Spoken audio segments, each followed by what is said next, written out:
damos la bienvenida al encuentro de hoy. Se encuentran presentes el rector de la Universidad Nacional de La Pampa, Oscar Alpa, y la vicerrectora Verónica Moreno, que también nos acompañó en las mesas de trabajo en los días anteriores.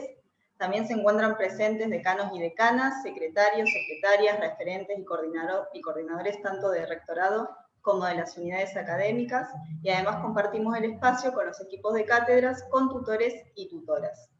A continuación, le damos la palabra al rector. Bueno, muchas gracias, Sofía. Buenas tardes a todas y a todas. Bueno, saludar ahora oficialmente, gracias a la doctora María Paula Pierella, que nos está acompañando, y por supuesto a todos los equipos docentes que hoy nos están acompañando en este tercer día, esta tercera jornada, a los estudiantes tutores, ¿no?, que forman parte de este ciclo de trabajo propuesto desde el programa de tutoría de pares, que pertenece a la Secretaría Académica.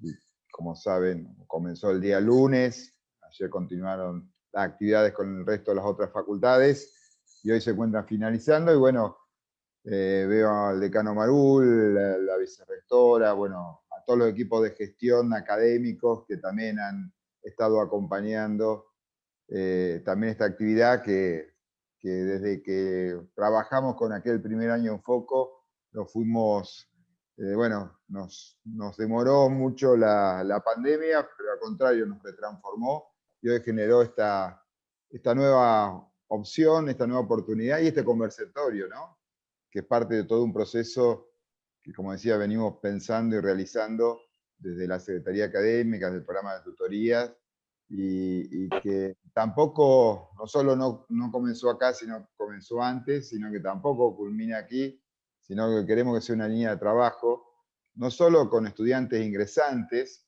con estudiantes avanzados, que son los que forman parte del programa como tutores de pares, sino trabajar articuladamente con los equipos de cátedra de primer año, con la mayoría que estoy viendo acá, ya que se lo entiende como ustedes son los actores claves para fortalecer el acompañamiento al ingreso y a la permanencia. Siempre ha sido así, y más todavía en esta época de pandemia, ¿no?, en esta época de virtualización forzosa que nos tocó vivir. Creemos necesario el fortalecimiento en conjunto de esas condiciones pedagógicas, de enseñanza, de clases universitarias, y sobre todo generando espacios para poder pensar de manera colectiva, entre todas y todos, nuevas formas de acercar al conocimiento y la estrategia de acompañamiento para mejorar las condiciones en las que recibimos y transitamos juntos con las y los integrantes de este primer año tan complejo, ¿no? Como todos sabemos, ese primer año cargado de incertidumbres, desconciertos, y que conlleva el aprendizaje no solo de un nuevo mundo impregnado de códigos y características propias, como es la cultura universitaria. Sin embargo, también sabemos que no debemos de conocer quiénes son las y los estudiantes que ingresan y las trayectorias, sobre todo previas, tanto educativas, pero también creo que hacemos mucho hincapié en los orígenes de procedencia que portan consigo, es decir, circuitos diferenciados, fragmentados y desiguales de nivel educativos anteriores. En este sentido, el conocimiento sobre los perfiles y trayectoria de las y los ingresantes contribuyen a saber quiénes son y cómo hacerle lugar, ¿no? Por lo tanto, como le dije al principio, es todo un desafío para todas y todos, y para los equipos de cátedra en particular, este primer año, llevar adelante prácticas docentes que tengan en cuenta el abanico de circuitos sociales y culturales por los que transitan las y los estudiantes. Siempre hemos planteado de la educación pública, y que la educación pública, para que realmente sea un derecho a la educación superior, un derecho humano, no solamente es la eliminación de la gratuidad y la eliminación de cualquier tipo de arancel, sino posibilitar realmente el acceso y la continuidad, y es lo que justamente se plantea. Así que es fundamental profundizar el trabajo con los equipos de cátedra con referencia al conocimiento, perfil y perfiles de los ingresantes, en vista de promover las estrategias de enseñanza y acompañamiento, que pueden tener las características de los estudiantes reales, para garantizar entre todas y todos el derecho, como dije, a la educación superior. Por eso, para finalizar, desde este lugar, desde la universidad, de la Secretaría Académica y de este programa de tutoría en especial, pero todo el planteo de primer año en foco que se ha realizado, asumimos todo ese posicionamiento teórico, político que implica, entre otras cuestiones, reconocer el papel de las instituciones y de las propuestas de enseñanza en el primer año de ingreso universitario, evitando una mirada que solamente esa mirada que acusa al sujeto que aprende, a ese estudiante, sino que no es el único responsable de su desempeño académico. Y sí, como decía, esa responsabilidad institucional, por lo tanto avanzar en dichos espacios para constituir un aporte valioso para repensar las políticas institucionales y, por supuesto, las propuestas de enseñanza de una perspectiva de cada una de las cátedras mucho más democratizadoras. Así que, por supuesto, como decía, esto no termina acá, esto vamos a seguir trabajando y agradeciendo infinitamente todo lo que han hecho, sobre todo en los 2 días anteriores, y queremos seguir enfocando primer año, trabajándolo desde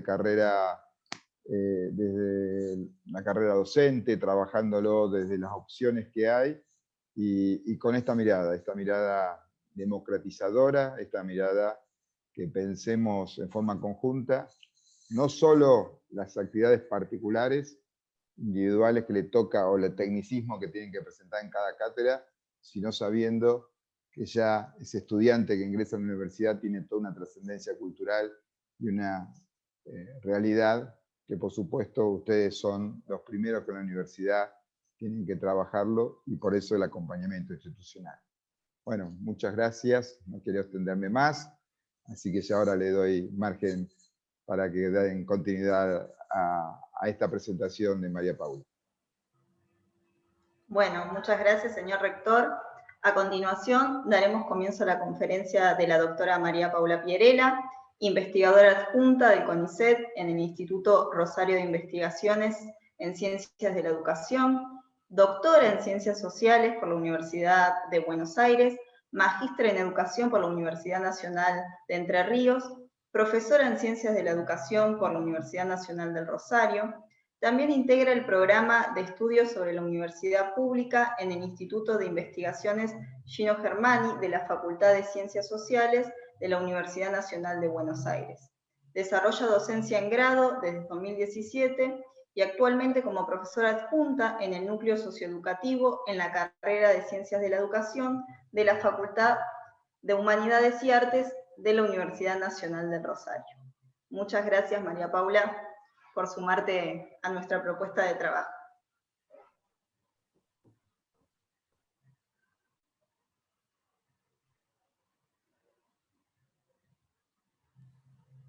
Ahí está, ¿me escuchan, Te escuchamos. Había silenciado el micrófono y como ya compartí la pantalla, así no perdíamos tiempo con eso, pero bueno, muchísimas gracias por la presentación.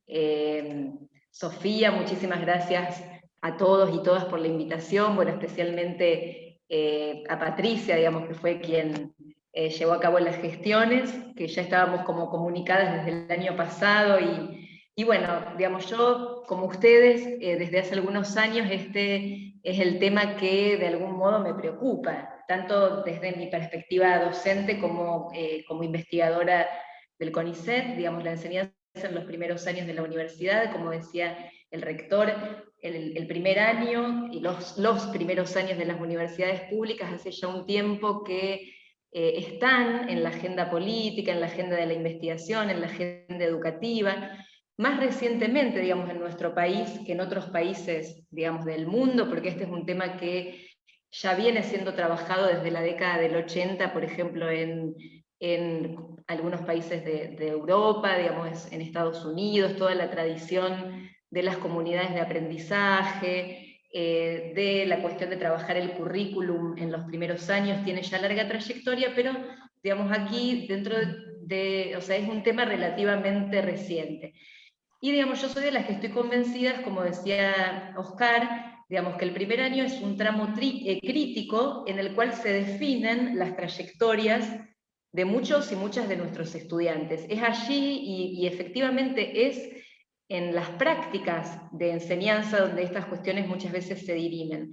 Más allá de tener en cuenta, ¿no es cierto?, las desigualdades socioeconómicas, las desigualdades de las trayectorias educativas, digamos, hay algo que de algún modo es mucho más fuerte que lo que nosotros imaginábamos y que tiene que ver con ese modo en que los y las docentes universitarias, los tutores y tutoras, quienes de algún modo somos la primera cara visible de la institución, digamos, quienes somos realmente esos referentes en ese primer año, no teníamos tan en claro cómo incidía, ¿no es cierto?, esa representación sobre el ingresante en nuestras prácticas, en primer lugar, y en segundo lugar, cómo implicaba esto fracasos o éxitos, digamos, entre comillas, en esas trayectorias educativas. Bueno, yo celebro mucho cómo estuvieron trabajando, por lo que me contaban anteriormente en estas jornadas, y Patricia, digamos, me comentaba que uno de los temas, digamos, que querían especialmente trabajar y para el cual se me convocó, tenía que ver con esto de pensar la heterogeneidad estudiantil, pensar quiénes son los y las estudiantes universitarios, quiénes son nuestros ingresantes. Entonces, a mí se me ocurrió, digamos, yo siempre tomo esta confrontación, digamos, entre dos relatos que yo tomo de unas entrevistas que hice cuando hacía unos trabajos, digamos, sobre la autoridad en la universidad, y entonces pedía, digamos, a estudiantes que estaban próximos a egresar de ciertas carreras de grado de la Universidad Nacional de Rosario, que me relataran un poco sus experiencias retrospectivamente, digamos, y cuando se hablaba del momento del ingreso, a mí me salta así como muy fuertemente esta gran distancia. O sea, aquel estudiante de ciencias económicas egresado de un colegio, el Colegio Superior de Comercio, dependiente de la Universidad Nacional de Rosario, que decía que primer año fue muy fácil, que él imaginaba que iba a haber una diferencia con el secundario, pero no, que los docentes para él no eran exigentes, incluso después en el relato comentaba, yo incluso podía dormir la siesta, que esto no lo podía hacer en el secundario, frente a la experiencia de una estudiante, también de esa misma facultad, pero que provenía de un colegio del interior de la provincia de Santa Fe, de un colegio público, en donde su relato era totalmente distinto. Ella decía, para mí, primer año era como estar en primer grado y sentir que no podía aprender a leer. Entonces, digo, estas experiencias, digo, estos relatos, estos fragmentos, muchas veces nos dicen mucho más de esa heterogeneidad que lo que a veces las teorías, digamos, pueden llegar a reflejar. Estas trayectorias desiguales, esta diversidad de situaciones, de aspiraciones, de modos de vivir la condición estudiantil, y todo esto, ¿no?, digamos, nos interpela, esa gran heterogeneidad, en un contexto, digamos, en un digamos, universo discursivo en el cual la educación superior se establece, digamos, como un derecho humano y social, como decía el rector. Ustedes sabrán que este principio, ¿no es cierto?, de la educación superior como un derecho humano y un bien público y social, que amplía, digamos, el derecho a la educación, digamos, de 1948, se declara, digamos, en la CRES, en la Conferencia Regional de Educación Superior de Cartagena, de 2008, se refuerza, ¿no es cierto?, en la CRES en Córdoba en 2018, a la luz de los 100 años de la reforma universitaria, y de algún modo está ahí como principio, como un principio que subyace, como un principio sobre el cual quizás no todos estamos de acuerdo, hay cierto consenso, o es políticamente correcto, ¿no es cierto?, decir que estamos de acuerdo, pero en realidad la gran pregunta sería, digamos, cómo interpela a nuestras prácticas docentes este principio de la educación superior como un derecho. Entonces yo creo que esto de darle centralidad a los primeros años de universidad para pensar al derecho a la universidad como un derecho humano, como un bien público y social, es un puntapié, ¿no? Digamos, o sea, que estemos aquí reunidos pensando que los primeros años son centrales, que tenemos que trabajar en términos de políticas curriculares, políticas pedagógicas, ya es un primer paso. Entonces, bueno, como les decía, respecto de esa gran heterogeneidad, hay un sociólogo de la educación que quizás muchos de ustedes conocen, que es François Dubet. Él tiene un libro muy visitado, digamos, en el campo de la educación, que es El declive de las instituciones, el declive de la institución, digamos, donde ahí él tiene una hipótesis y que refiere a las dificultades de las instituciones que la modernidad había creado para fabricar sujetos, y cuáles son las dificultades con que cuentan esas instituciones hoy, digamos, cuando ya es muy difícil marcar, instituir un nuevo orden simbólico en los sujetos que las transitan. Entonces, bueno, este sociólogo, digamos, en un artículo mucho más corto, digamos, que se llama Los estudiantes, que se puede encontrar, ahí tienen el enlace, está en la web. Él dice que ya, digamos, se hace cada vez más difícil hablar de la condición estudiantil, digamos, hablar de el estudiante universitario, de los y las estudiantes universitarios, precisamente por esa fragmentación de la experiencia educativa. Él dice, tenemos que hablar más en términos de recorridos, la experiencia estudiantil como un recorrido, y un recorrido que es diverso y que implica para muchos un problema de aculturación, un problema de tener que armarse nuevamente con nuevos capitales culturales, con nuevas armas simbólicas, con nuevas herramientas de las cuales no disponía. Y entonces él dice, desde el momento en que los estudiantes abandonan esa figura del heredero, él toma la figura del heredero de Pierre Bourdieu, que hablaba de ese estudiante propio de las décadas 60 y 70 en Francia, digamos, obviamente están pensando desde ahí, que entonces él dice, bueno, la universidad recibe a herederos y a becarios. El heredero sería aquel cuyo capital cultural responde, digamos, a familias universitarias, familias profesionales, en las que el capital cultural del estudiante coincide o tiene ciertas líneas de continuidad con el capital cultural exigido por la universidad.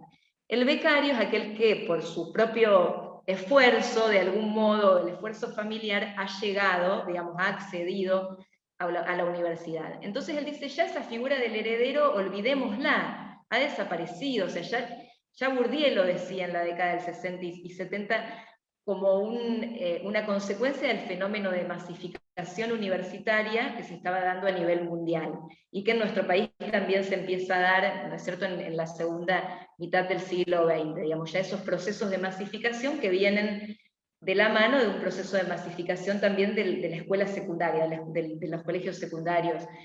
Entonces dice, bueno, tenemos que trabajar mucho sobre esa cuestión de qué pasa con aquellos que no pueden lograr ese proceso de aculturación y terminan desertando.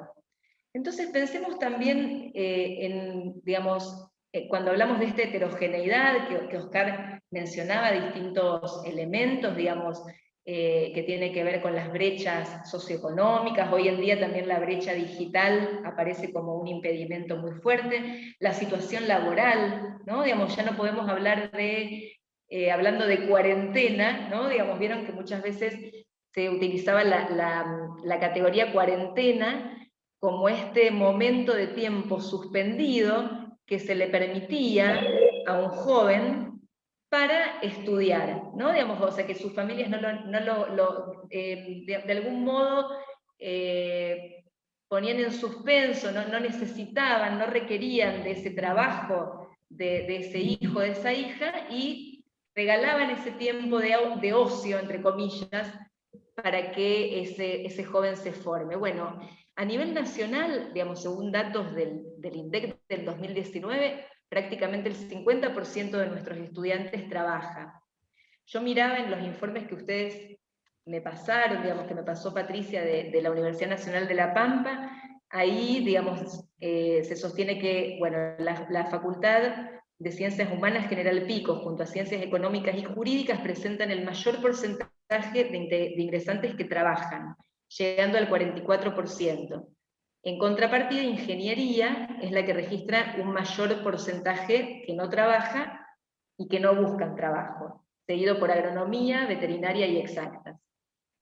Pero, digamos, si nosotros consideramos el total de ingresantes, vemos que el 22% trabajó durante el año pasado, durante el 2020, y el 31% no trabajó, pero buscó trabajo. O sea que prácticamente tenemos a la mitad, digamos, de nuestra población estudiantil en situación de estar trabajando o de no estar trabajando, pero necesitar hacerlo.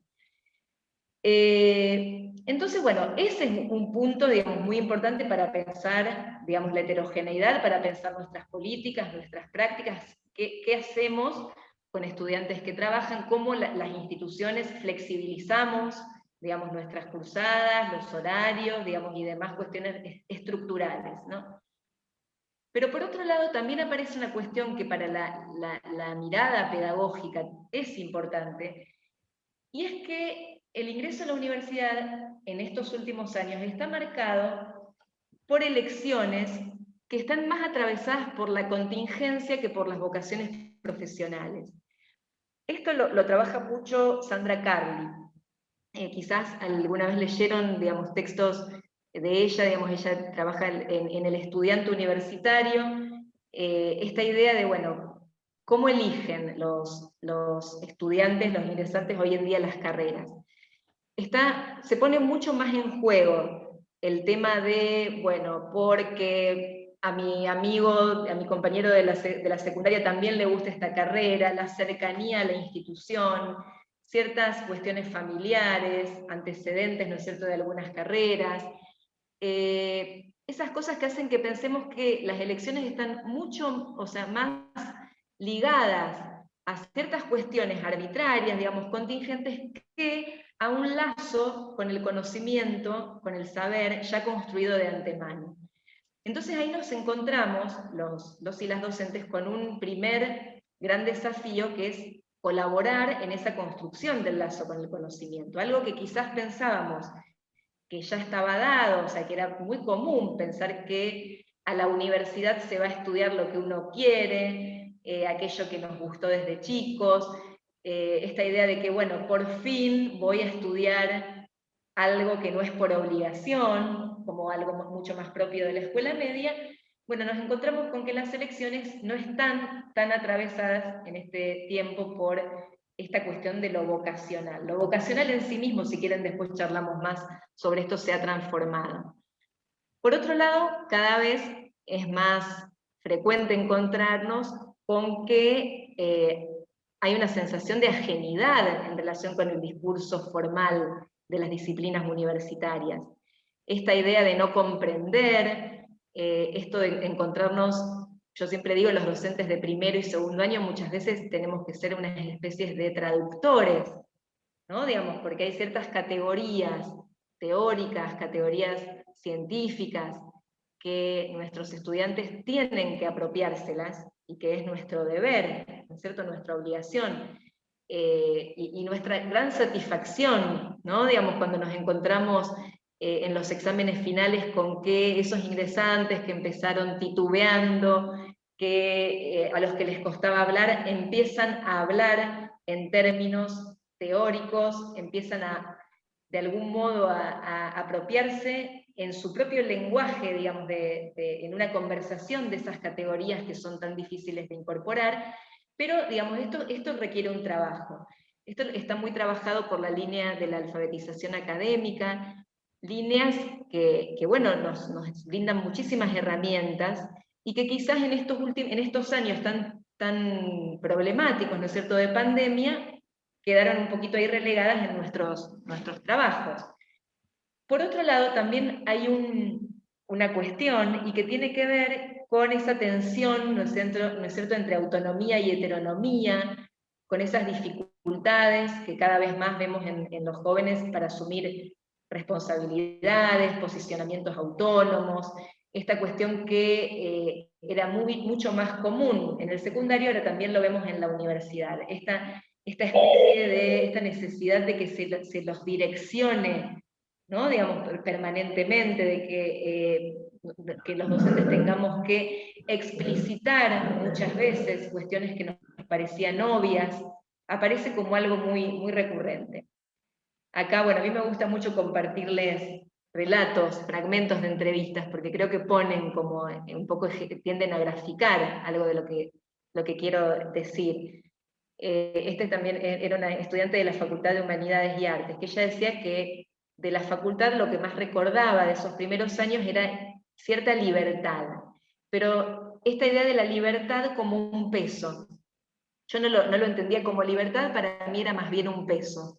Pasar de la estructura de un secundario, cuando uno está siempre conducido por otro, a tener que hacer todo por uno mismo. Era un problema, ¿no? Digamos, ella lo veía como un problema. Turno mañana, tarde, anoche. ¿Cuál me conviene? ¿Cuándo voy a estudiar yo? Y acá, digamos, bueno, esta idea de no conocer a nadie, la responsabilidad de tener mis apuntes, de buscar mis fotocopias, de hacerme socio de la biblioteca de la facultad, de todas esas cuestiones que hacen a la cultura universitaria. Y ella hace esta diferencia con el secundario. El colegio te lo da, o sea, vos por estar inscripto en un colegio secundario sos socio de. Ya el hecho de estar, de pertenecer a un colegio, te hace miembro de ese colegio. En la universidad tenés que ir y buscarlo, ¿no? Digamos, si no lo hago yo, no lo hace nadie. Digamos, a mí me parece muy potente, digamos, este relato para pensar una categoría que trabajo mucho, que ustedes también la trabajan mucho, porque ahí estuve también leyendo algunas fundamentaciones del programa de tutorías de pares, que es la de afiliación institucional e intelectual, ¿no? Digamos, de este pedagogo Alain Coulon, digamos, donde él, interesado, ¿no es cierto?, por esta cuestión de el abandono en los primeros años, de las problemáticas, digamos, para el acceso a nuevas disciplinas, a nuevas culturas, plantea la necesidad de colaborar en ese proceso de afiliación institucional e intelectual que tienen que lograr los estudiantes, los ingresantes, y que forma parte, digamos, de una construcción del oficio de estudiante. Digamos, alcanzar el oficio de estudiante es haber alcanzado esa instancia de afiliación, tanto institucional como intelectual. Me interesa mucho esta idea porque, digamos, porque piensa el estudiante como un oficio, digamos, como cualquier otro, ¿no? Digamos, al que no se accede de un día para otro, al que no se logra, digamos, porque uno se inscribe en una universidad, sino que es algo que se construye, como el oficio docente. O sea, no somos docentes solamente porque obtuvimos un título, sino que somos docentes en la medida en que nos hacemos docentes, en que devenimos docentes. Y entonces, bueno, este autor habla de 3 tiempos en ese oficio, en esa construcción del oficio de estudiante y en ese proceso de afiliación. El tiempo de la alienación, digamos, que implica una entrada a un universo desconocido, que rompe con el mundo anterior, que puede ser muy desgarrador, muy desgastante, que para algunos implica el abandono. El tiempo del aprendizaje, donde se empiezan a movilizar energías, se definen estrategias, se logra una adaptación progresiva, y el tiempo de la afiliación propiamente dicha, que es esa fase de control, de conversión que le permite al estudiante no solo interpretar lo que se espera de él, interpretar un texto, interpretar una consigna, digamos, sentirse cómodo con una lógica universitaria, sino también transgredir ciertas reglas institucionales. Esto que diríamos, bueno, moverse como un pez en el agua dentro de esa institución.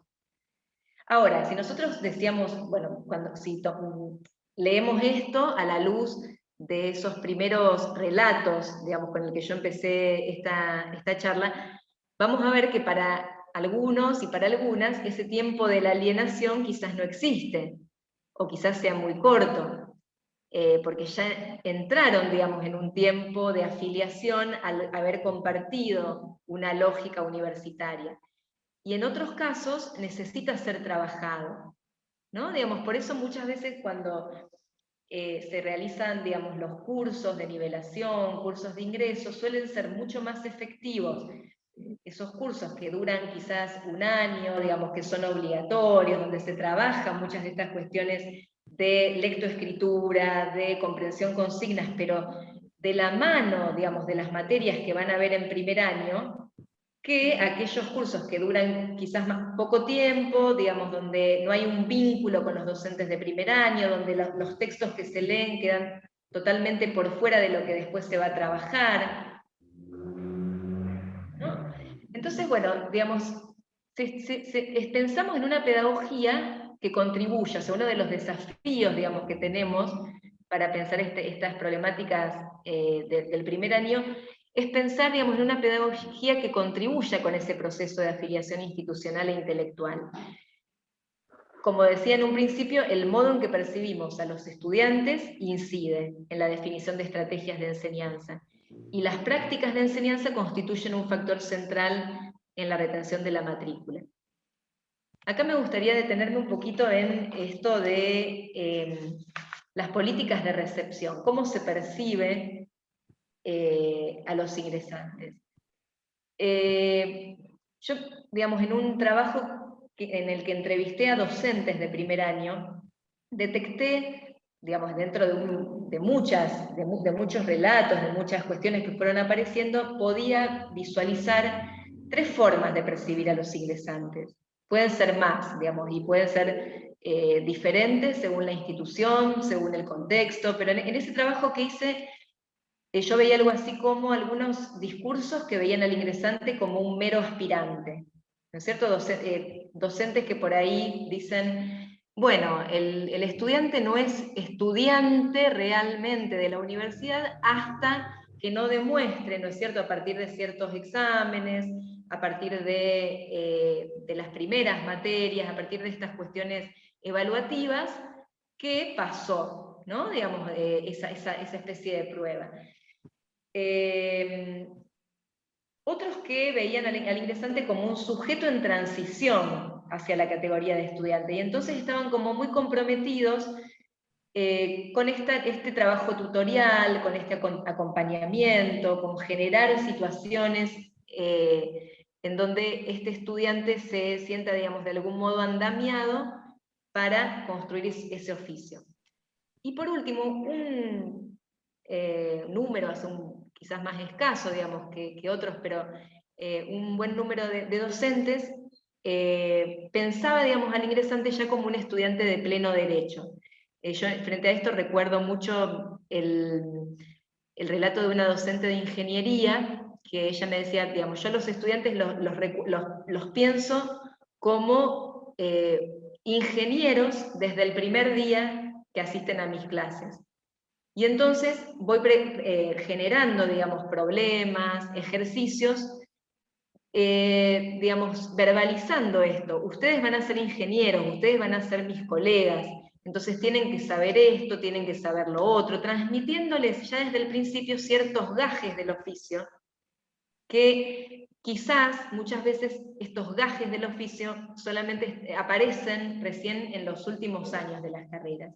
Y entonces a mí me llamaba la atención cómo estas docentes, digamos, de algún modo se las ingeniaban para que algo de la cuestión de ese futuro egresado aparezca ya desde el primer año. Como esto que les decía antes, esta necesidad de construir un lazo con algo de amor por ese conocimiento que de algún modo, aunque velado, aunque cada vez nos resulte más difícil encontrarlo, está, ¿no? Digamos, porque no se elige ingeniería o psicología solo, ¿no es cierto?, porque el amigo o la amiga lo hace, aunque se verbalice eso, hay algo que tiene que ver con un enganche previo que tenemos que, de algún modo, ayudar a descubrir.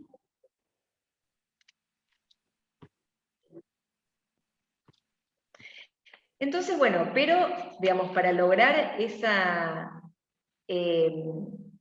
ese proceso de afiliación, es necesario atravesar ciertas fronteras, ¿no? Digamos, cuando pensamos en esa transición de la escuela media a la universidad, a mí me parece que es muy interesante pensarlo en términos de fronteras. Definiendo fronteras, como lo hace una comunicadora argentina, Cecilia Reviglio, que es de acá de Rosario, que ella lo define como un espacio donde se desarrollan luchas simbólicas. y que esas luchas pueden tomar la forma de negociación o de conflicto. Y digamos, es un espacio en el que confluyen necesariamente universos de sentidos diferentes. Entonces, digamos, yo pensaba, digamos, cómo en el ingreso a la universidad, que lo podemos pensar en términos de una frontera, pero si lo complejizamos un poquito más, aparecen distintas zonas fronterizas, distintas zonas de frontera. Podemos pensar en una primera zona que tiene que ver con la dimensión sistémica, o sea, qué pasa en esa articulación entre los niveles.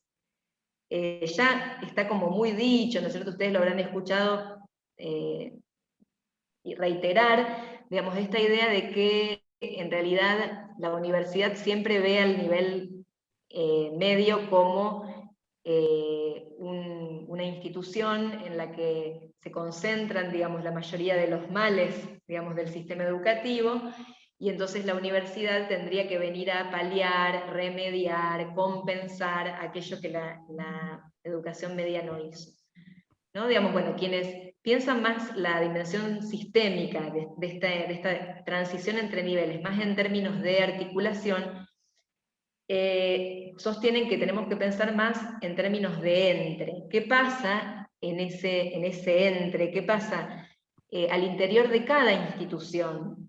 ¿No? Digamos, y cómo generar trabajos conjuntos que no impliquen que la universidad siempre sea la que ilumina, ¿no? Digamos, la que lleva luz hacia el otro nivel o la que compensa, digamos, lo que el otro nivel no hizo, sino que se logre. En algunas instituciones esto se hace, digamos, en la Universidad Nacional del Litoral hay un trabajo, digamos, muy interesante entre los últimos años de algunas secundarias con las universidades. Pero eso creo que a veces es como un desafío que tenemos.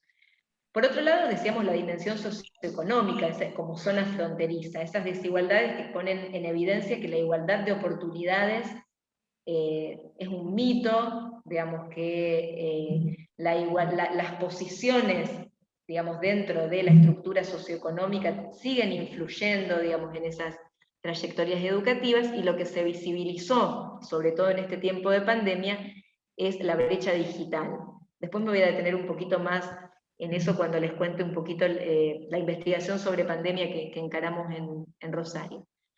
Pero por otro lado, bueno, tenemos una brecha, una dimensión intergeneracional. Digamos, en general, las docentes universitarias, digamos, nos formamos en una subjetividad más pedagógica, más lineal, digamos, que tiene que ver más con una cultura letrada, y las jóvenes, digamos, vienen más de una subjetividad mediática, donde hay otro tipo de vinculación con el conocimiento, con los formatos, que no quiere decir que no sean saberes que haya, digamos, que de algún modo conocer. O sea, si bien no vamos a ser especialistas en eso, pero la pandemia también nos puso ahí como en esa necesidad de un modo intempestivo tener que empezar a aprender cosas de ese orden.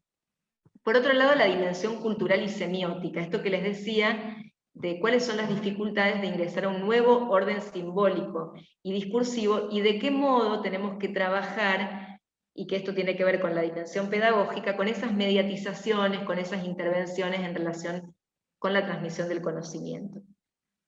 Entonces, digamos, si nosotros hacemos foco en esa última dimensión, porque la charla tiene que ver con los desafíos pedagógicos, vemos que si históricamente se ha tendido a pensar el conocimiento por un lado y a los estudiantes por otro, y parecía que bastaba con saber acerca de un conocimiento para poder enseñarlo, hoy se trata de pensar dichos componentes de un modo mucho más articulado. Y a su vez también pensar las funciones que tiene el conocimiento van cambiando en los distintos momentos del trayecto universitario. O sea, no es lo mismo pensar una materia para un primer año de universidad que la misma materia, el mismo nombre de esa disciplina, si se encontrara en el ciclo superior.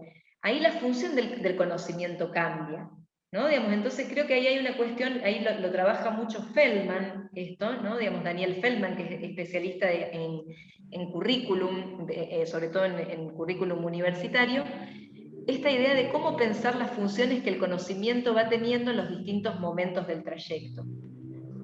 Y él se hace esta pregunta, digamos, cuando nosotros hacemos un programa, un plan, digamos, de estudio, ¿solo el apartado contenidos dice algo sobre el contenido? ¿No? Digamos, eso creo que lo tenemos todos y todas claro, que la fundamentación, los objetivos, la evaluación, las actividades que generemos, la bibliografía, todo está implicado en esa definición del contenido.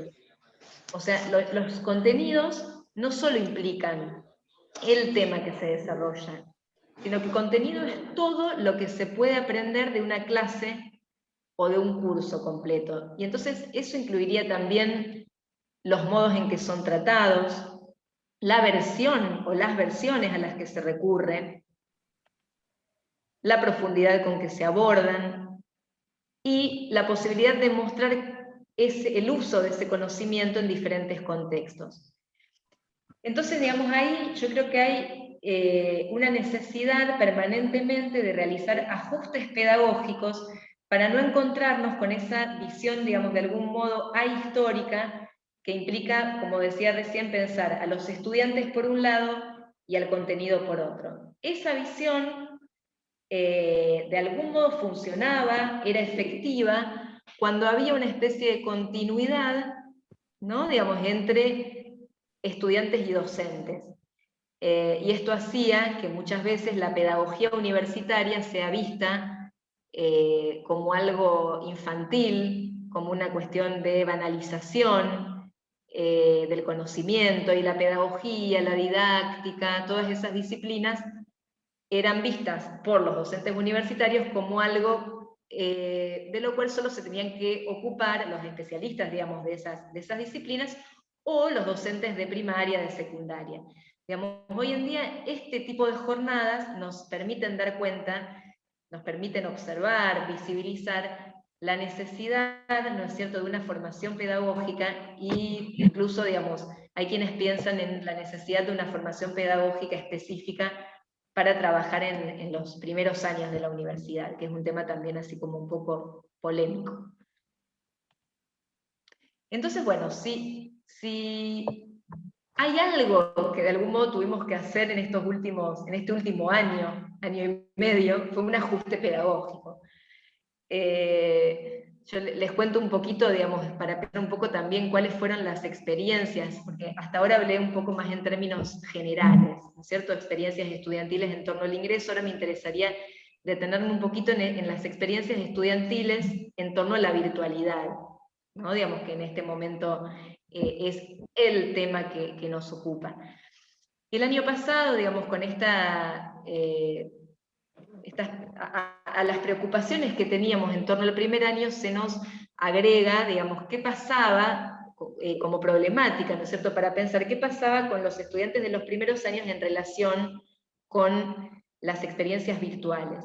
Entonces, bueno, con un equipo de CONICET, digamos, en el que estaba Ana Borgovelo, que es una docente de la Facultad de Psicología, todos de acá de Rosario, y Lucas Brun, un investigador de medicina, propusimos, digamos, indagar a través de un cuestionario online de preguntas cerradas y abiertas distintos ejes, ¿no?, digamos, de análisis para entender cómo estaban viviendo los estudiantes de los primeros años este tiempo de pandemia. Entonces, los ejes fueron, bueno, cómo se desenvolvieron, digamos, cómo accedieron a las nuevas culturas institucionales y académicas, cuáles eran las condiciones sociotécnicas con las que contaban, cómo fue el vínculo con docentes y compañeros y compañeras, la organización de los propios tiempos, cómo fue llevándose a cabo, qué valoraban, ¿no?, digamos, y qué ponían, digamos, como, o sea, y qué veían como negativo en relación con las clases virtuales, y también la dimensión afectiva, digamos, cómo se sintieron.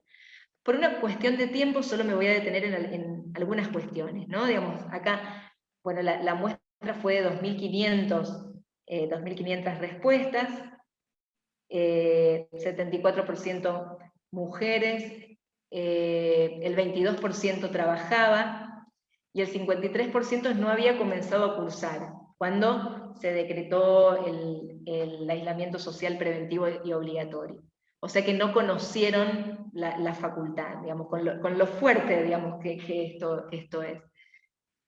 Entonces, bueno, en cuanto a condiciones de acceso, que quizás esto es un dato que podemos compartir las distintas instituciones, veíamos como un dato muy fuerte que el 12% de los estudiantes, o sea, pareciera que en porcentaje es un número menor, pero es 310 estudiantes disponían solo de celular, o sea, de los entrevistados, ¿no?, para llevar adelante las tareas académicas.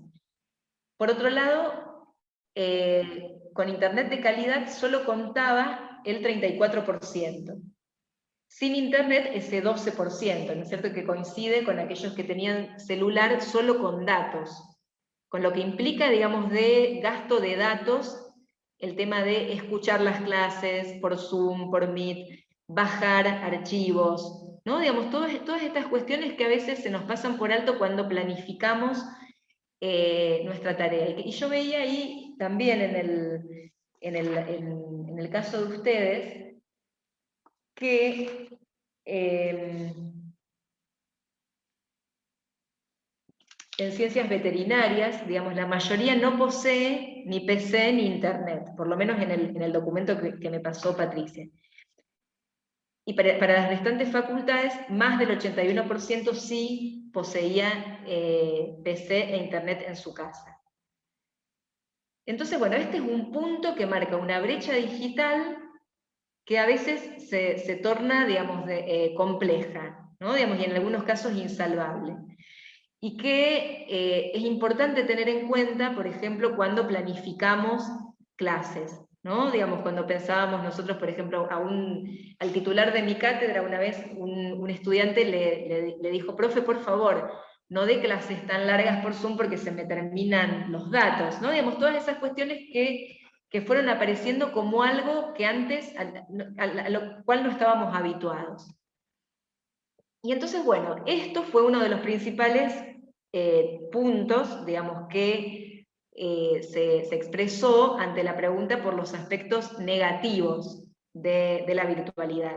Problemas de conectividad y ausencia de dispositivos tecnológicos, que nos permiten visibilizar la materialidad del conocimiento, ¿no? Digamos, los universitarios en general, y sobre todo los de las humanidades, creemos que el conocimiento es una cuestión de intelequia y que está en un plano que no tiene que ver con lo material. Sí, digamos, tiene que ver con lo material, ocupa lugar, tiene peso, ¿no? Y entonces ahí aparecieron una serie de aprendizajes que muchos ingresantes tenían que hacer y que tenían que ver muchas veces con el hecho de sociabilizar los pocos artefactos disponibles en el hogar con otros miembros de la familia, que también eso nos pasa a los docentes muchas veces, ¿no? Pero también se pusieron digamos, se expresaron problemáticas que tienen que ver con la transmisión, con la apropiación y con la construcción del conocimiento. Esto de sentir que no se aprende nada, que algunos temas son difíciles, muchas horas de computadora me hace mal, yo creo que no aprendo igual, digamos, aparecía mucho esta idea de que no se estaba aprendiendo, ¿no? Digamos, y muchas de estas cuestiones a veces estaban vinculadas con las evaluaciones. Por ejemplo, en este último fragmento donde se dice: nos dieron 10 minutos para responder una pregunta a desarrollar, y había que poner 2 gráficos, sacarle fotos, subirlas a internet y mandarlas. Digamos, todas estas dificultades que todos seguramente las habremos vivido en alguna ocasión. Por otro lado, me interesaba también destacar estas dificultades en la construcción del oficio de estudiante, que decíamos anteriormente, o sea, que estaban, pero que ahora se expresaron con más crudeza. Un estudiante lo dice así directamente: no entras en la rutina de estudiante. El no tener una rutina hace que no sepa ni dónde, ni a qué hora levantarme, sé que tengo que hacer un trabajo práctico para mañana, y punto. Y así, digamos, sucesivamente se iban sucediendo, digamos, estos relatos. Problemáticas en relación con la sociabilidad y con el ingreso a la universidad como una experiencia subjetiva y cultural, no solo como una experiencia académica, digamos, y cognitiva. Ahí está esto de no haber visto nunca personalmente a docentes, a compañeros o compañeras, la desmotivación que genera el aislamiento, la dificultad para generar vínculos, ¿no? Digamos, cuando hablábamos de la afiliación institucional e intelectual, sabemos que gran parte de esa afiliación lo tienen las actividades extraacadémicas, ¿no es cierto? Todo lo que tiene que ver con el encuentro en los patios, con la participación política, con las actividades deportivas, con lo cultural, digamos, la cuestión de la música, digamos, de las salidas, todo lo que se va generando en torno a esa vida cotidiana de la universidad. Y eso quedó de algún modo en suspenso. Bueno, los aspectos positivos. Yo no sé, Patricia, y si usted, cómo voy de tiempo para organizarme, si estoy muy pasada o bien. ¿Están bien? ¿No están cansados? Vamos bien. Perfecto. Vamos Bien. Ustedes córtenme cualquier cosa. Igual nos falta mucho, no se asusten. Pero bueno, dentro de estos aspectos destacados como positivos, en general la mayoría decía ninguno. No puedo encontrar ningún aspecto positivo.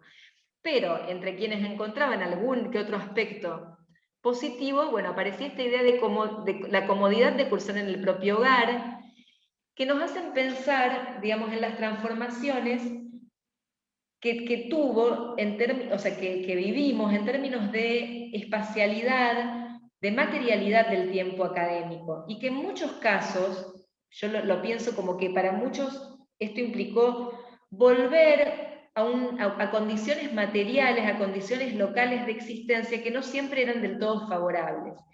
O sea, esto lo pienso porque están estos relatos, ¿no es cierto?, positivos como no tener que viajar en el colectivo, ahorrar dinero en eso, escuchar las clases desde la cama, quedarse en pantuflas, estar en pijamas, digamos, toda esta cosa que lo doméstico de algún modo facilita.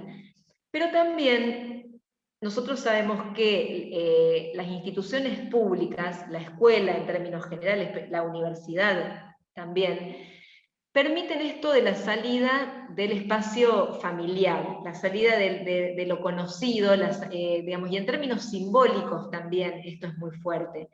Esto de poder desprenderse de ciertas condiciones materiales, ¿no? Digamos, simbólicas, de trabajo, para poder, digamos, ir a ese espacio público en donde hay otro tipo de reconocimientos, otras lógicas, y entonces eso de algún modo se puso en suspenso. Y entonces está aquel que dice, bueno, yo pude cursar, ¿no es cierto?, una carrera universitaria desde mi pueblo, sin tener que pagar el alquiler, pero también está aquel que decía, mira, realmente era muy difícil conectarme porque en mi casa no teníamos una habitación disponible para que yo pueda conectarme con tranquilidad, ¿no? Digamos, entonces ahí también aparece esta cuestión que decíamos de la heterogeneidad en los modos de vivir la experiencia estudiantil. Por otro lado, como aspecto que se destacó muy recurrentemente como positivo, estaba esta idea de poder contar con los materiales de estudio permanentemente y poder consultar con mayor frecuencia a los y las docentes.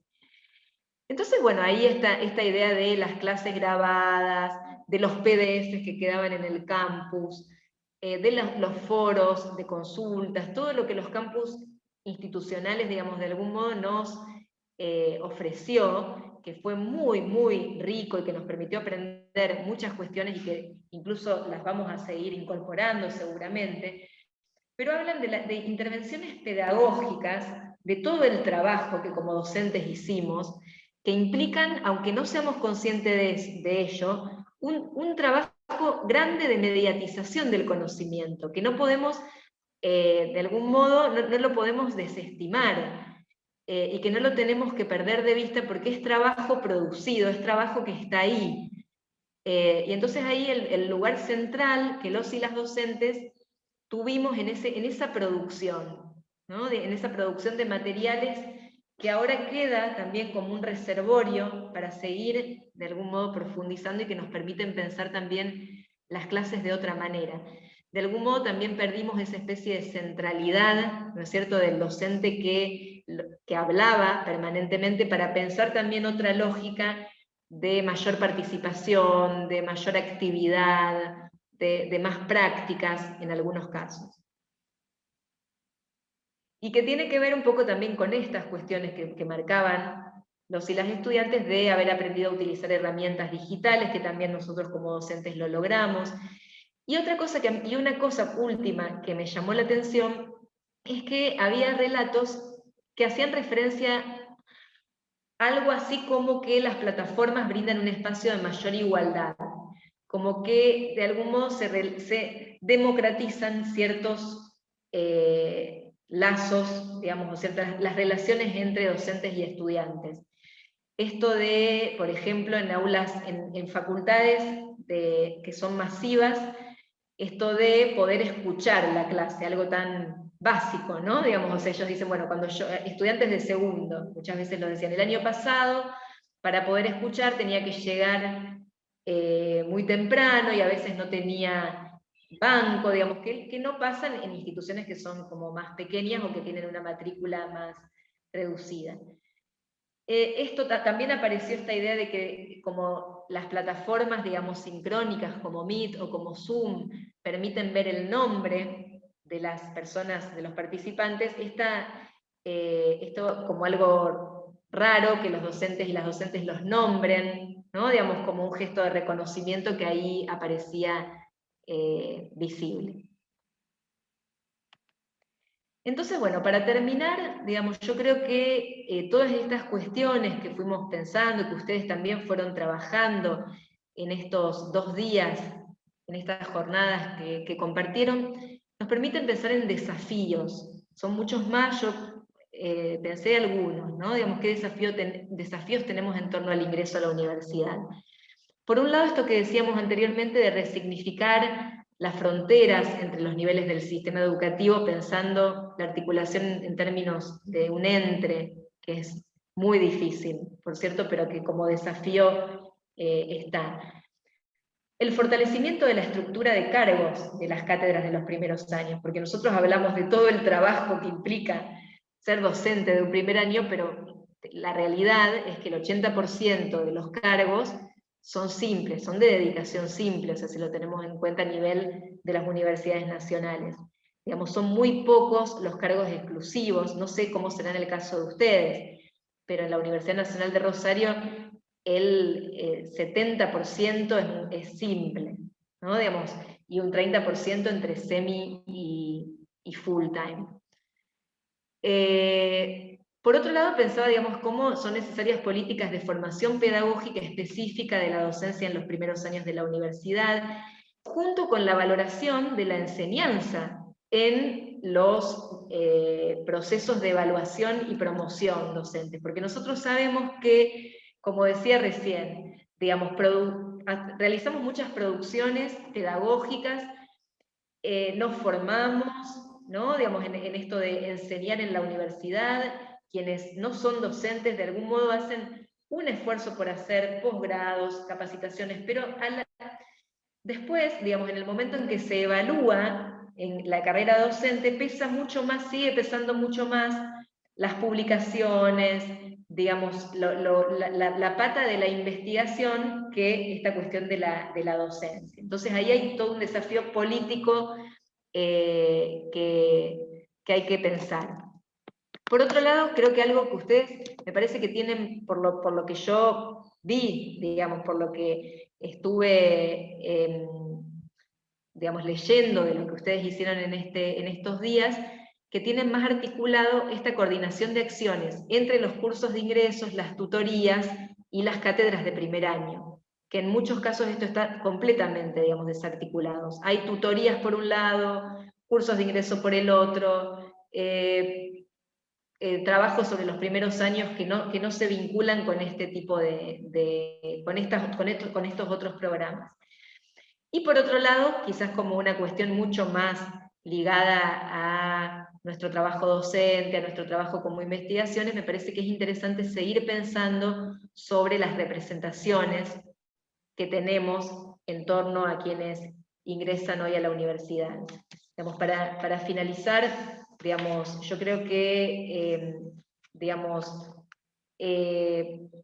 si el objetivo que nos convoca es mejorar los índices de permanencia, y que es la preocupación central hoy de todos y todas, tenemos también que pensar hoy en día que cuando regresen, nuestros estudiantes lo van a hacer con saberes, con creencias, con expectativas, que nosotros en gran medida desconocemos. Y que además vivirán, como decíamos recién, en un entorno que es presencial y virtual, ¿no? Digamos, alternativamente, y entonces no podemos ignorar esa radical novedad que estos jóvenes traen, y esta radical novedad creo que tiene que servirnos para seguir repensándonos permanentemente. Bueno, muchísimas gracias. Bueno, muchas gracias María Paula. La verdad que es muy rico todo lo que nos has podido compartir. Además, bueno, mientras vos ibas hablando, ¿no? Iba relacionándolo, iba rememorando justamente los encuentros que tuvimos tanto el lunes y el martes, digo, todos los puntos que vos tocaste, cómo nos permiten seguir profundizando y ampliando estas 2 jornadas de trabajo, ¿no? Y cuánto camino tenemos para recorrer y para seguir trabajando en conjunto. Vamos ahora a abrir el espacio, ¿sí? Para si alguien quiere hacer alguna pregunta, algún comentario, algún aporte también de lo trabajado en estos días. Bueno, habilitamos la palabra.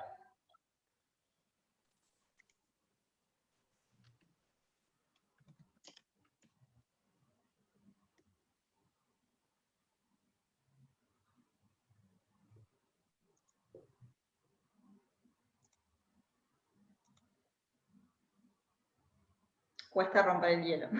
Sí. Si alguien quiere compartir por ahí alguna inquietud, planteo o algo que compartimos en estos días, por ahí en esos relatos que compartiste, María Paula, de estudios que vos has realizado, que por ahí, bueno, nos vemos como reflejados o vemos que también esto forma parte, o esta similitud de datos, ¿no? Que pudimos compartir con vos, y también, bueno, que ustedes tienen hechos ahí en la Universidad del Rosario, ¿no? A mí me pareció sumamente interesante el planteo, y lo que uno no termina como de dimensionar, digamos, la complejidad, esto que decimos, que lo leemos, que lo vivimos todos los días, pero es como que uno no termina, ¿no? De tomar conciencia de la complejidad de lo que implica estas políticas de recepción, de acompañamiento a los y las estudiantes, ¿no? Me encantó esa metáfora de fronteras y zonas fronterizas, me encantó. Me pareció muy operativa, ¿no? Porque delimita caminos posibles, y me pareció interesante también lo que planteas al final, porque es el desafío en el que nos encontramos, que es justamente tomar conciencia de la complejidad para poder articular desde los diversos equipos, ¿no? Esto que vos estás planteando de...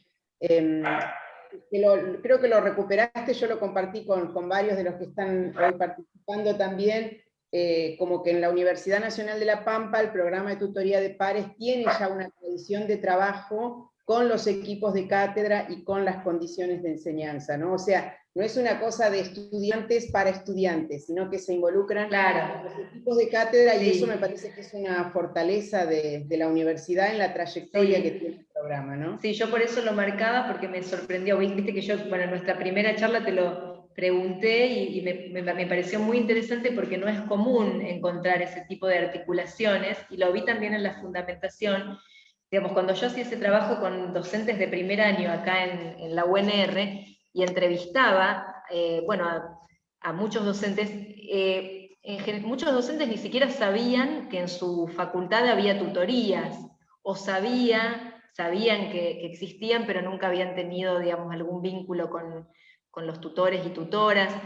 Y entonces eso me parece que es algo complejo de operacionalizar, pero que es necesario.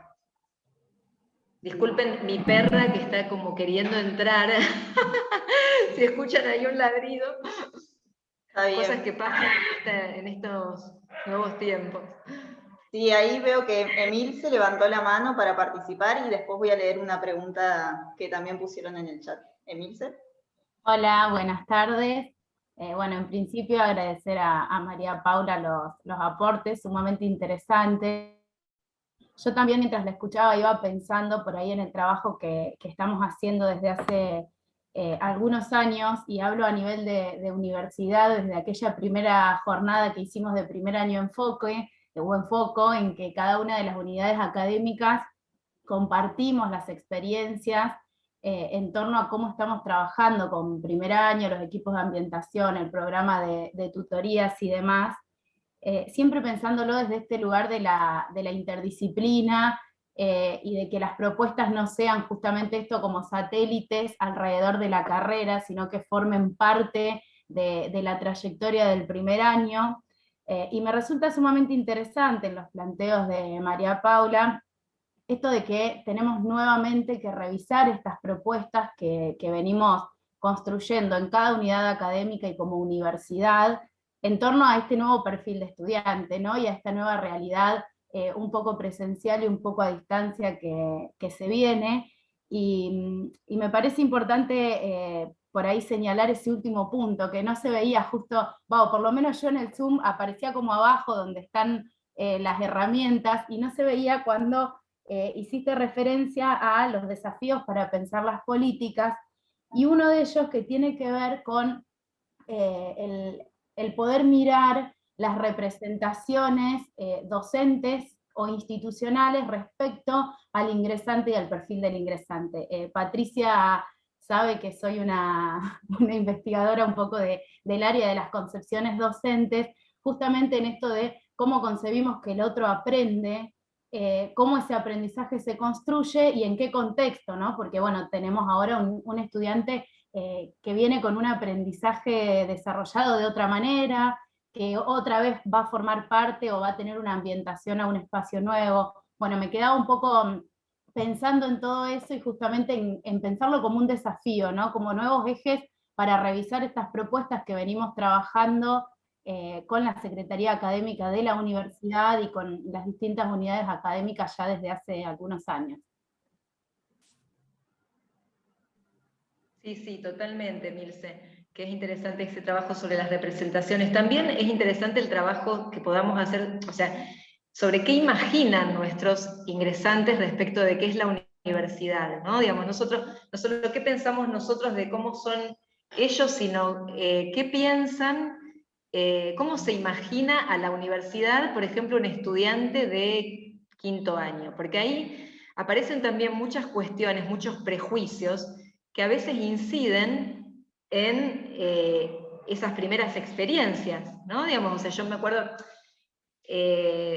bueno, uno de los últimos trabajos que estaba haciendo antes de la pandemia tenía que ver con eso, con la universidad imaginada, qué se imaginaba, y entonces ahí aparecían muchos relatos también impactantes donde, por ejemplo, una estudiante me decía, y yo imagino que nadie me va a prestar ningún apunte, que en la universidad todos van a ser, o sea, no me acuerdo qué palabra usaba, pero era esta idea de egoístas. Y yo entonces decía, ¿y por qué vos imaginas eso? Y porque te lo dicen los que van a la universidad, o a veces los docentes del secundario nos dicen, van a ver que los docentes de la universidad son esto y lo otro. Entonces, ahí cuando pensamos esta cuestión de la articulación entre niveles, también aparece un poco esto, qué representaciones tenemos los docentes universitarios y qué representaciones tienen también los docentes de las escuelas medias sobre la universidad, porque en eso, digamos, en sus representaciones incide qué discurso de algún modo van a poner en juego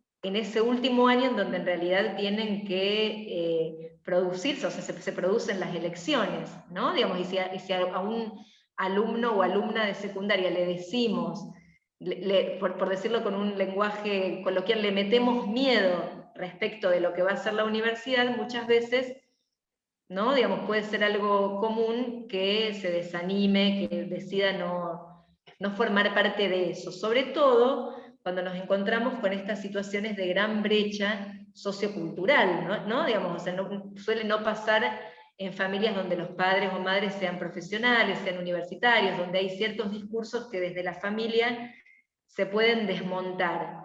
Pero en algunos casos la escuela, ¿no? Digamos, y los docentes de la secundaria es la palabra autorizada, la única palabra autorizada respecto de cómo va a ser la universidad. Sí. Gracias, Milce y María Paula. Voy a leer una pregunta en el chat y después le damos la palabra a Pedro. Eliana pregunta, María Paula, si considerás importante que se establezca como obligatorio la capacitación pedagógica didáctica de los profesores universitarios. Sí, sí, yo creo que es muy importante, pero no solo por esto de, digamos, pensándolo desde una dimensión pedagógico-didáctica, ¿no? Digamos, o sea, porque muchas veces quienes se inscriben, digamos, en instancias de formación docente universitaria destinada a profesionales, piensan que ahí solo van a recibir, ¿no es cierto?, técnicas, estrategias didácticas, cómo enseñar, y se encuentran con que se les abre un campo, digamos, de conocimientos, de saberes, mucho más amplio, que tiene que ver con esto que decíamos, ¿no? Digamos, cómo pensar a la universidad en general, cómo pensamos en términos generales la enseñanza, la docencia. Creo que es positivo, digamos, desde múltiples puntos de vista. Y muchas veces uno, o sea, no sé, yo me doy clases en una maestría de acá de la Universidad Tecnológica, en una materia que se llama Estrategias de Enseñanza, donde tenemos, digamos, estudiantes y que son docentes en distintas facultades, desde médicos, kinesiólogos, nutricionistas, y entonces uno ve que hay mucha demanda, ¿no es cierto?, de formación, y que esa experiencia de encontrarse con una nueva literatura, un nuevo discurso, les permite ponerse en el lugar de sus propios estudiantes, ¿no? Digamos, se sienten novatos en un nuevo discurso, en una nueva disciplina. Entonces ahí me parece que se puede producir una especie de clic de decir, ah, bueno, yo también, digamos, me encuentro en esta situación de tener que aprender algo que para mi compañero de al lado, que quizás ya lo manejaba un poco más, es totalmente simple. Entonces empiezan a entender en esas instancias de formación mucho más esto que decimos cuando decimos que el grupo de estudiantes es heterogéneo. Digamos, hay quienes dicen, y yo estoy convencida de eso, de que cuando uno enseña y pasamos mucho tiempo enseñando la misma materia, tenemos que hacer el ejercicio de ser novatos en algo, en cualquier cosa, ¿no es cierto? Empezar a tocar un instrumento, para darnos cuenta, ¿no? Digamos, ¿qué implica un nuevo aprendizaje? Esto de sentirse que estoy en primer grado y no sé leer. Permite como otro tipo de cercanía, yo creo, con ese estudiante de primer año. Sí, Pedro, habías levantado la mano. Sí, sí. Bueno, muchas gracias, María Paula. Súper interesante tu charla, muy amena. Muchos datos muy relevantes. Varias cosas que me interesaron. Pienso que este tipo de estudios que han hecho en pandemia estaría bueno que veamos dentro de un par de años, cuando ya se haya superado, a ver cómo compara y podamos ver qué cosas son reacciones de momento y qué cosas permanecen y qué cosa pasa de la anécdota. Creo que va a ser buenísimo. Y una cosa que me pareció interesante y que me gustaría saber, no sé, por ahí tenés datos o no, no sé tampoco cómo se clasificarían, digamos, vos hablabas que una cuestión tiene que ver con los estudiantes que ingresan, que por ahí el tema de la vocación es como que eligen la carrera no por vocación, sino por otros motivos, o bueno, y pienso que sería interesante por ahí ver, no sé si se estudia o eso o no, estudiantes que serían, no sé cómo clasificarlo, la clasificación seguro que va a sonar horrible, pero como que son ingresantes reincidentes. Digamos, aquellos estudiantes que por ahí deciden iniciar su carrera nuevamente, ya sea en esa misma institución, en otra carrera, en otra institución.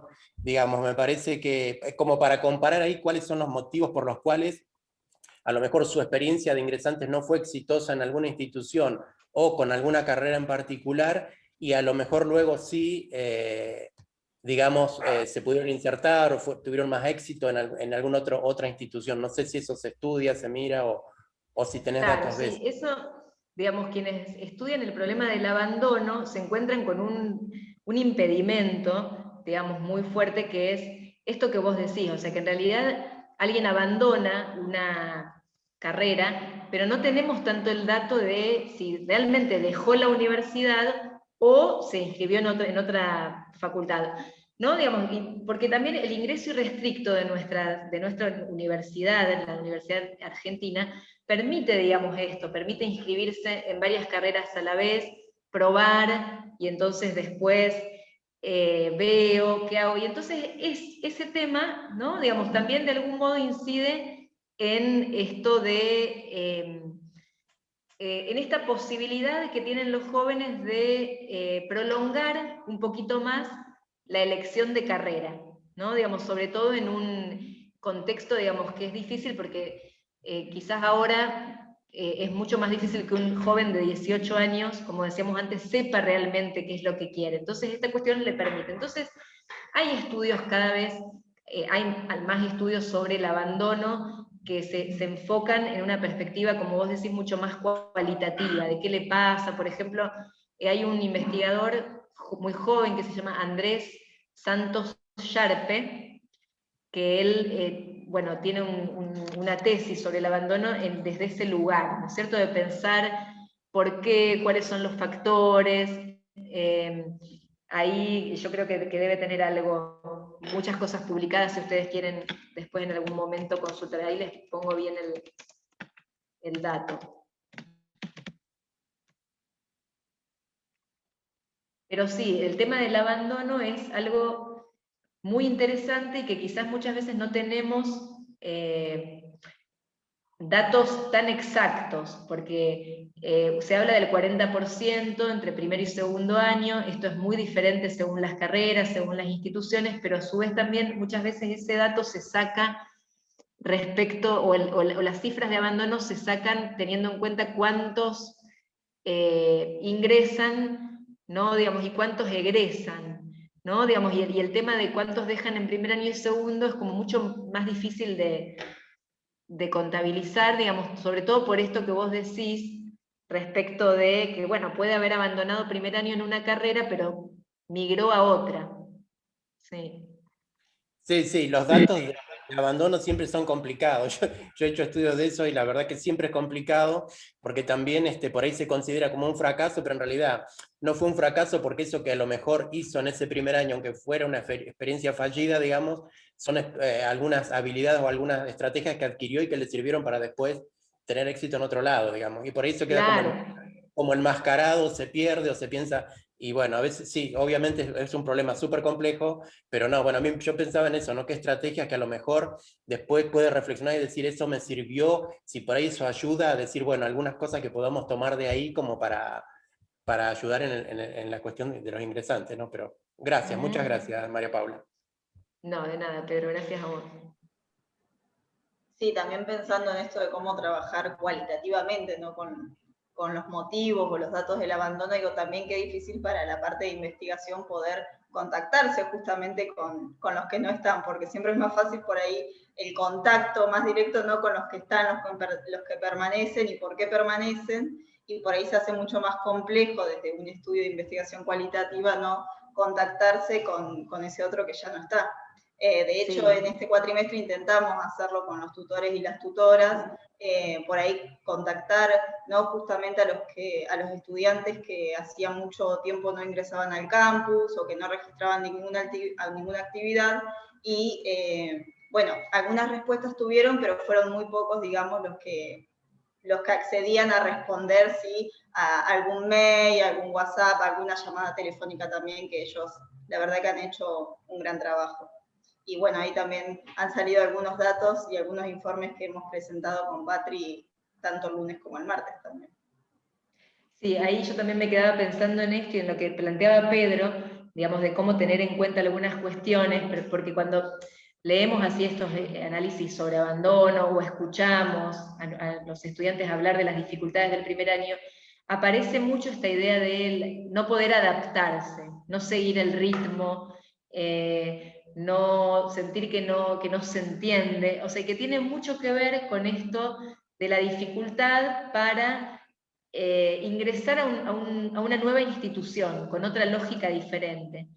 Entonces, cuando yo decía, bueno, como que muchas veces los docentes de primer año tenemos que ser especies de traductores, esto no implica que haya que, digamos, bajar el nivel, digamos, o que tenemos que sacarnos de encima nuestras categorías teóricas para hablar en fácil, porque realmente yo siempre les digo a mis estudiantes cuando ellos me dicen, ay, profe, pero lo dije bien, lo dije con mis palabras, porque ustedes quieren que yo lo diga de memoria, vieron que muchas veces se juega con eso. No, no es de memoria.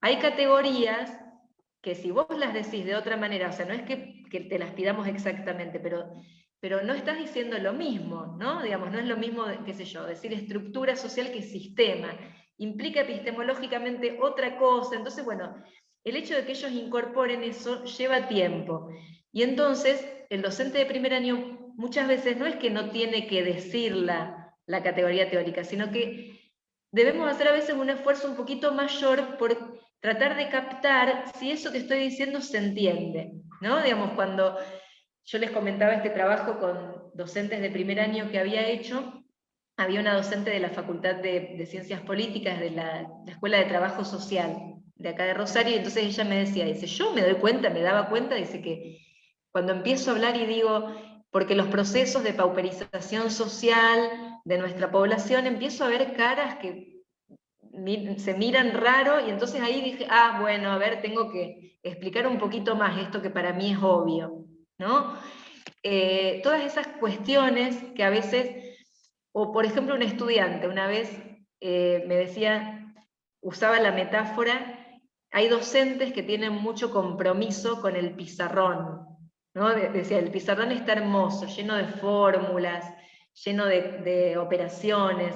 Ahora, ¿nunca alguna vez se dio vuelta para ver si nosotros entendíamos? No, ¿no? Digamos, todas estas pequeñas cuestiones, muchas veces, no digo que sean las únicas, pero hacen que se termine desistiendo, ¿no? O que se empiece a decir, esto no es para mí, ¿no? Digamos, la matemática no es para mí. Digo la matemática porque siempre es lo que aparece como más ahí fuertemente excluyente, digamos, desde las representaciones, ¿no? Digamos, aparece que la ingeniería es difícil, ¿no? Hay ciertas representaciones sobre algunas carreras que pesan más que en otras. Voy a leer 2 comentarios en el chat y le doy la palabra a Juan, que levantó la mano. Liana dice, gracias María Paula, totalmente coincido, las herramientas, obviamente no solo lo didáctico, que te da la formación docente es totalmente rico. Jazmín nos dice, lo expresado por los estudiantes en su investigación reflejan cómo nos sentimos la mayoría, la sensación de no aprender nada, el cansancio de estar todo el día delante de la pantalla, la dificultad para armarse una rutina. Increíble el esfuerzo que hacen los y las estudiantes que no llegaron a conocer la universidad. El dato que mencionaste sobre la elección de la carrera por motivos contingentes también se ve mucho. Varios eligen porque no tienen recursos para estudiar otra cosa y les cuesta engancharse con los contenidos. Muy interesante la conferencia, gracias María Paula, y a quien hicieron posibles el encuentro. Muchas gracias. Le cedemos la palabra a Juan, que levantó la mano.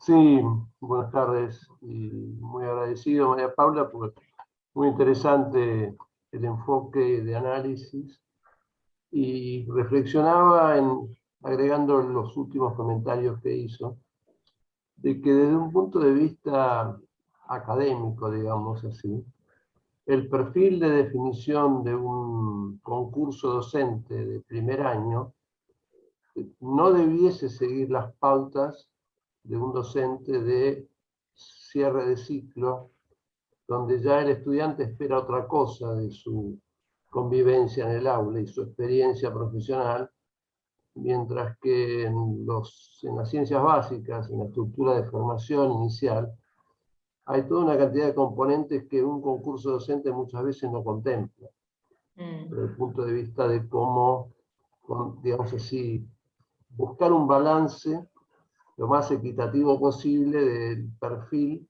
del futuro docente de primer año, por llamarlo así, o preingreso, digamos, esa estructura de primer contacto estudiante-universidad, donde hay toda una cantidad de enfoques, incluso no sé si hasta por ahí pensar en que un reingresante, como decía Pedro, busca otra cosa, no quiere volver a ver lo mismo, o no quiere repetir experiencias, más allá de que por ahí le han servido para capitalizar una maduración o una inserción más razonable, pero que crean a veces algún grado de distorsión, pensando desde el punto de vista del docente, cuando se anticipan el comentario, se anticipan la respuesta, que a veces sucede con el recursante. Pero esto ya es un poquito más complejo. Lo otro sí, digamos, que me parece que es importante pensar, evaluar, de que toda esta sorpresa que ha sido la pandemia y la virtualidad pone en evidencia la complejidad del rol del docente de asignaturas de inicio de carrera. Sí. Sí, ya, digamos, me acuerdo en el año 2012, gente de CONADU planteaba, ¿no es cierto?, la necesidad de trabajar sobre esta cuestión del docente de primer año, ¿no? Digamos, sobre la cual no se había puesto tanto el foco cuando se pensaba el problema del abandono, ¿no? Y bueno, creo que como vos decís, la pandemia visibilizó muchísimas cuestiones, tanto a nivel, digamos, social, personal, digamos, pero a nivel institucional y pedagógico, mucho. Sí, Cuestiones que se venían pensando y que de golpe irrumpen. Por ejemplo, yo esta compañera, esta colega, Ana Borgovelo, con la que les contaba que encaramos la investigación sobre pandemia, ella, su especialidad en CONICET era la virtualización. Ella, cuando le preguntaban blended learning, esto de los espacios compartidos entre lo virtual y lo presencial, y todo el mundo la miraba como diciendo, eso te interesa solamente a vos, ¿no? Digamos, como que era algo que estaba pensado más en términos de la educación a distancia, la educación virtual, y ella insistía con esto de que el docente, que todos teníamos que incorporar esas herramientas, que teníamos que saberlo, que cada vez se tendía más a la cuestión de lo bimodal. Y bueno, cuando irrumpió la pandemia, imagínense que tuvo que dar miles de horas de tutorías en su facultad, en la universidad, o sea que puso ahí a jugar años y años de investigación, que a veces cuando lo evaluamos en tiempos en que esto no es necesario, a veces pensamos que la investigación básica, ¿no es cierto?, no tiene sentido, pero llega un momento en que realmente toda esa producción adquiere valor, ¿no? Digamos, y aquí en ese caso se dio. Sí, incluso porque tal vez no se haya medido y ha habido casos de docentes que claudicaron en la virtualidad, que Sí. no encontraron una fórmula razonable de, digamos así, reenfocarse, redefinirse, inclusive porque a veces hasta forzando la vieja estructura presencial de que la asignatura tenía 4 horas, y eso es un fracaso estrepitoso. Sí. Mucho más redituable 2 veces 2 horas. Los alumnos mismos lo dicen, Sí. me gusta, me duermo, no quiero seguir. Es agotador para el estudiante y para nosotros también, esas largas horas frente a una pantalla. Sí. Es un resultado muy nefasto, diría yo, porque deja malas experiencias en los estudiantes esto. Y saber replantearse de qué modo estoy haciendo bien las cosas es una fórmula de desafío para saber si mañana no lo puedo hacer mejor que hoy, ¿no? Porque lo que era muy bueno en la presencialidad, en la virtualidad, demuestra absoluta incompatibilidad. No existe eso ya. Quieren otra vivencia, quieren otro dinamismo, exigen otra comunicación. Sí. Por supuesto que eso depende Ahí, de cada digamos, estamento, ¿no? Sí, nosotros, o sea, lo que se hizo fue, algunos dicen, bueno, hicimos enseñanza remota de emergencia. No fue una enseñanza, educación a la distancia, con todas las cuestiones que esto implica, ¿no es cierto?, de conocimientos, de manejo de los tiempos, de alternancia entre lo sincrónico y lo asincrónico. Cada cátedra hizo lo que pudo. Cada docente, digamos, hicimos lo que se pudo en ese momento. Quizás este año ya estamos como un poquito más organizados, de algún modo. Y también vivimos esto, ¿quién no vivió? ¿No es cierto? Que muchas veces es el estudiante el que nos enseña cosas.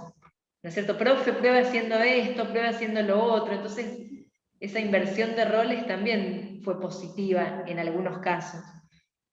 Las encuestas ayudan muchísimo también, ¿no? Las encuestas le permiten al estudiante quebrar esa frontera del temor o del recelo a la franqueza, y abre muchos horizontes de reformulación, de encontrar, y acá hay que ir innovando todos los cuatrimestres. Lo que fue bien en uno no necesariamente va a ser la fórmula ideal en el próximo. Es un desafío muy duro, y cuánto quedará de la virtualidad en la vuelta a la presencialidad, eso también va a haber que redefinirse como docente, ¿no? Sí. Sí, sí, la pospandemia. Muchas gracias. No, gracias a vos, Juan. Muchas gracias, Juan, por tus intercambios. Le damos la palabra a nuestra secretaria académica, Marcela. Gracias, Sofi.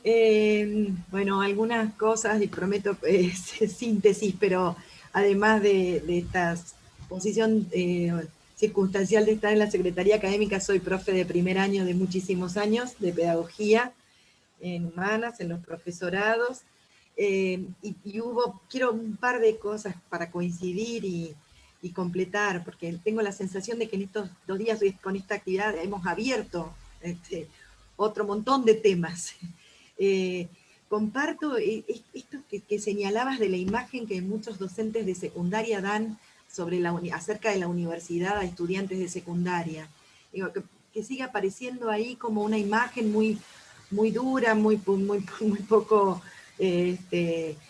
familiar, como muy distanciada de la universidad como una posibilidad cercana para muchos estudiantes de secundaria. Y esto lo plantean estudiantes de primer año, pero también uno lo ve en colegas que están en secundaria, y siempre señalo que la particularidad de muchos profes de secundaria en esta provincia es que la mayoría son egresados nuestros, son egresados de esta universidad. Por eso no deja de ser llamativo que transmitan esta imagen de universidad, justamente quienes han podido transitar y completar su carrera. Por eso creo que ahí hay un punto en el que, bueno, con las dificultades de pandemia, pero que nos proponíamos trabajar, que es esta de la articulación con el secundario, pero tal vez no desde una posición más tradicional que tenga que ver con llevar la información acerca de la universidad a estudiantes secundarios, sino de poder fortalecer ahí un puente con docentes de las escuelas secundarias. Tener ahí como pares entre colegas de primeros años de la universidad y últimos años de secundario. Ahí con el programa Nexos pudimos desarrollar algunas experiencias interesantes, y bueno, y estaba la intención de profundizar eso, que fuera un encuentro que no solo habilitar o permitir el trabajo con estudiantes de los últimos años, sino también con esos docentes que están ahí y que son los que, bueno, los que tienen que de alguna manera jugar como aliados, ¿no? Como en una alianza, que insisto en esta idea, ¿no? De hacer que la universidad sea una posibilidad cada vez para más estudiantes de secundaria. También hay una cuestión en esta imagen que dan de que en la universidad vas a hacer un número, que en la universidad las cosas van en serio, como si en el secundario fuera un chiste, pero y que tiene que ver con lo que nosotros conversamos muchas veces, que es como una fortaleza de nuestra pequeña universidad, y que lo dicen estudiantes avanzados y lo dicen los graduados, y qué es esto de que en esta universidad no sos un número, te conocen, te reconocen, y ahí me parece que hay una potencia, un valor sobre el cual es importante que trabajemos, y sobre todo en los primeros años, ¿no? Y probablemente, digo, y ato con con algunos de los efectos de la pandemia. Esto en las cátedras de primer año haya sido el impacto de la pandemia en este pasaje de esas aulas masivas, en donde, sí, es cierto, eran un montón, pero podíamos verles las caras. Había algo del cara a cara, de la presencialidad, que claramente en los grupos más pequeños, avanzados en los últimos años, es más fácil de manejar, pero que en primer año había un timing que perdemos en las pantallas, que perdemos en los cuadraditos del Zoom o del Meet o donde sea que estemos, y esto de poder identificar una cara o leer una cara que no está entendiendo, esto, digo, a mí, por lo menos a mí, en lo personal, me resulta muy complejo en estos formatos. Pero bueno, creo que ahí había algo importante de la presencialidad en los primeros años, y creo que había algún estudiante que lo había puesto en el chat y me pareció que, bueno, coincidía con eso. Y después, pero para cerrar, y algo en lo que coincido con Juan y creo que con muchos de los que estamos hoy acá, porque tiene que ver con esta especificidad del primer año, que tiene que poder ser atendida no solo con un programa que promueva mejores articulaciones y estas cuestiones, sino también a través de otros mecanismos institucionales, como son, por ejemplo, los concursos, la carrera docente, o ahí hay un trabajo pendiente para hacer. Bueno, no sé si sigue por acá, pero Oscar lo mencionó al principio, esta idea de poder revisar nuestro reglamento de carrera docente, pensar en incorporar algunas de estas características que tiene la especificidad de la enseñanza en primer año o en los primeros años, que la hacen diferente a la enseñanza en otros años, y que requiere también para ir de otros antecedentes, de un bagaje distinto. Y bueno, me parece que ahí eso sigue estando pendiente y es algo que pronto tenemos que tomar y que para desarrollar. Ya, corto. Si no, si hay alguien que quiere decir algo más, vamos, no quiero monopolizar. Gracias, Marcela. Voy a leer un comentario que también nos deja Andrea en el chat. Celebro desde que la universidad estemos hoy reunidos por el tema del primer año. Sería muy importante tomar estas cuestiones que dejó planteadas María Paula al final, ya que son fundamentales para seguir trabajando en el primer año con la mirada hacia adelante. Gracias, Andrea, también por tus comentarios. ¿Alguien más quiere compartir?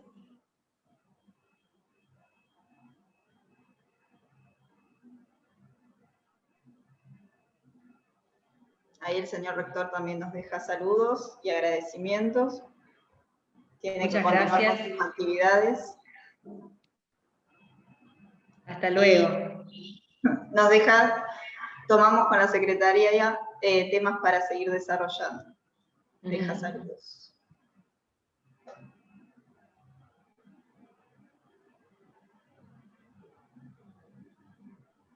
Sí, son como muchas aristas que se van como abriendo y desde distintas dimensiones, como decía recién también Marcela, digamos, la cuestión más de la política, la política institucional, la política académica, la carrera docente, lo pedagógico, lo curricular, ¿no es cierto? Que son también cosas que cuando uno empieza a desmenuzar se complementan, pero que requieren trabajos específicos.